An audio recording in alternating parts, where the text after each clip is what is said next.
Welcome to Credo Podcast, the podcast for entrepreneurs and line managers seeking opportunities to grow their sales organization.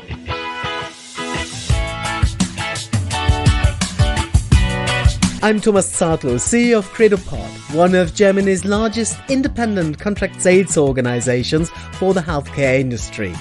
Thank you for having me.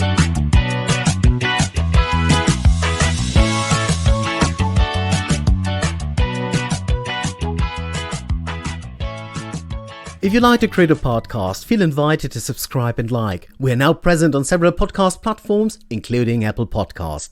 In case you would like to provide some feedback or suggest a topic for upcoming episodes, send an email to info@credopod.de. And here we go with our today's topic, the right client under the right terms. How service providers are evaluating you. We already touched in several episodes the question of which elements influence the decision for which service provider one should go and whether it makes sense to engage with such a company in the first place. Today, I would like to open the curtain for you by sharing how a service provider will decide on working with you. And at least for CredoPod, other elements than simple economic ones will have a massive saying in this decision process. Money rules. One would tend to think, but actually any financial question becomes obsolete when other, more important premises are not fulfilled.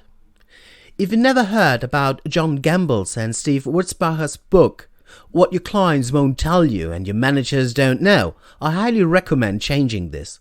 Please feel invited to contact me for getting the order link, as you will not find it on Amazon. In this 180 pages book, the reader joins the onboarding of a new account manager in a company that claims not to have lost a single client unwillingly for years by living according to a simple yet often ignored strategy called Clients for Life. This philosophy is simple, not because everyone knows it, but because it is so obvious. In short terms, it means that one will stick to a client by becoming a partner. Sounds too good to be true? Well, it might be, but since we implemented this philosophy and all the tools and changes this will bring on an organizational level, we did not lose a client while we terminated some contracts. One needs to take care of many things when directing an entire organization in this direction.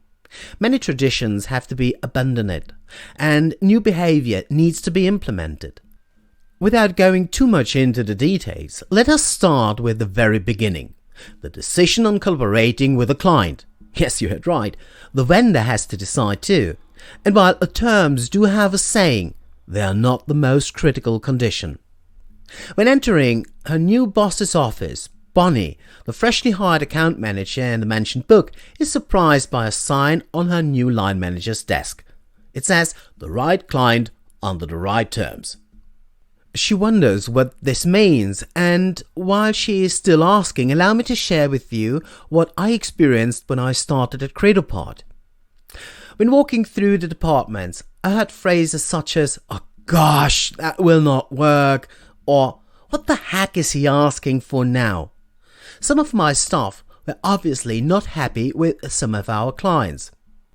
So I started to ask questions. When we work with a client, isn't it that the customer is entitled to be happy with our service?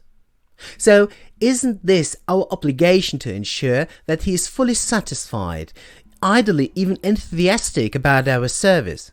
And if so, is it helpful that we call him difficult, complicated, or demanding? While there are differences concerning the provided service depending on the task we have been assigned for, how could we allow any room for doubting our commitment? When the overall attitude is negative, due to our experience in the past, we will fail to deliver towards the agreed objectives and, even worse, will blame the client for our fault. This is simply not acceptable. Given client and service provider are not working hand in hand, living the spirit of partnership, the client will get frustrated, as the service provider might be, and in the end, termination of the contract is the only reasonable response.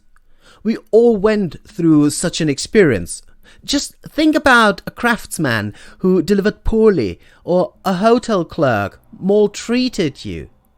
The overall perception on the client side, he or she does not care. And as a matter of fact, if we are unsatisfied as a client, the delivery side did not care. Period. Dissatisfied clients are disappointed, and disappointment is a result of unfulfilled expectations. And how often the other side was okay with you answering, be fast and accurate. Were they fast? Were they accurate? Well, concerning to my experience, many clients of CSOs are somewhat satisfied, but rarely one will encounter a client stating that he was enthusiastic about the received service. This is one of the main reasons for clients looking for new service providers. And since the overall expectations are already low, because an accurate and fast delivery, I'm sorry to say, is just the minimum standard, similar to demanding that your new car will not blow up when driving for the first time. Pricing became the key differentiator. When living towards the standards of a client-for-life philosophy, doing your job is not enough, as the job just describes what one has to do to deserve the money. Deserving to keep the client demands for more. It means to ask the client what he really is looking for besides the contractual facts. This is why at Credapart we ask our customers about their real expectations. So for example, what does fast mean for them? Our fast does not need to correspond to their fast. And if this and the other expectations are not explored, clarified and well understood, customer satisfaction becomes gambling. The frustration my staff felt towards some relationships with clients resulted from us doing what was doable and not seeing expectations fulfilled. Since we had not asked them right from the start, this came with no surprise. Additionally, we had not expressed our expectations on them. We did not tell them that waiting for 3 weeks before giving feedback on a profile harmed our capability to keep the candidate engaged. We had not said to them that not informing us about a filled vacancy on time was binding capacities needing for working on their other openings. And we had not shown any need for receiving feedback on the reasons for candidate rejection, allowing us to get better. And these are just the things we missed in recruitment. The same lack of information applied to operations and other areas. As some clients, therefore, were frustrated, so were we. To put this into perspective, allow me to share an example with you. There was this client asking for profiles regularly. In the last 3 years, we had received approximately 25 openings and forwarded at least 80 profiles. All of them had been pushed back with no explanation. It is not hard to imagine that our recruitment was highly frustrated since the presented profiles did fulfill the known requirements. We're trying to get some additional feedback. The HR manager stated that she had no further insights to share. So I reached out to the customer, explained the situation and underlined the need for additional insights. Otherwise, we saw ourselves unable to continue our service. She refused, stating that she had better things to do and other providers would get the right talent. Fair enough, I responded. But since it seems a mystery to us what our candidates were missing as they were clicking the known boxes, I'm sorry to say, but then we have to discontinue our service. She didn't like what she heard and asked why we would prefer not to be involved in the future. From her perspective, she was doing us a favor by sticking to us while we had failed to deliver.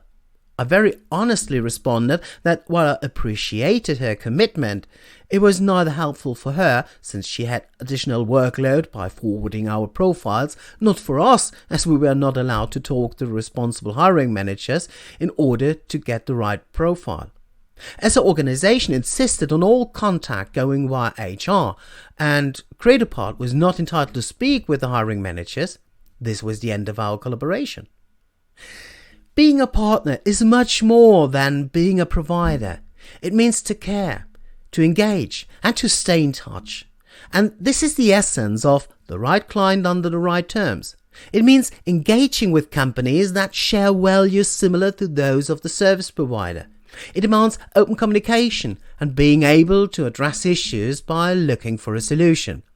If your house is on fire, I cannot help you if I cannot enter the building. Unlike firefighters, a service provider is not able to break the door and simply rush into your company. As a client, you have to open the door. In essence, this means that both sides have to have the perception that they are understood. This creates massive benefit for the customer, as the service provider will show not just his delivery, but his solution excellence. It grants the client access to a whole new world of information, ideas and concepts, and receiving not just a service, but excellent care. Whenever this element of trust and openness is given, a robust dialogue is granted and great projects see the light. Your today's takeaways. When selecting your service provider, become alerted when the company of choice focuses on its contractual duties instead of understanding you and your situation. Be open to a robust dialogue. Feedback is a gift, and while one has not to accept every donation made, the intention of the gift maker is always a good one. Become highly alerted if your service provider seems unable to ask for your expectations, and even more if he does not show his own. If not stated, it is either a sign of despair or ignorance. Both might not be an excellent base for a long-lasting partnership. When you too would like to experience what We Do This For You signifies for you and your organization, contact us by phone on +49 for Germany 610-2375-3440 or click on www.credopod-solutions.de. Like and subscribe to our podcast for receiving your weekly update. Credo Podcast is available on Apple Podcasts, TuneIn, Spotify, and other major platforms. Suppose you would like to suggest a topic or provide feedback, please send an email to info@credopod.de. Our topic next week, the elevator pitch, how to ensure that your way up does not end in the cellar. In the meantime, I wish you all the success you doubtlessly deserve. Stay healthy and remember, Credopod, we do this for you.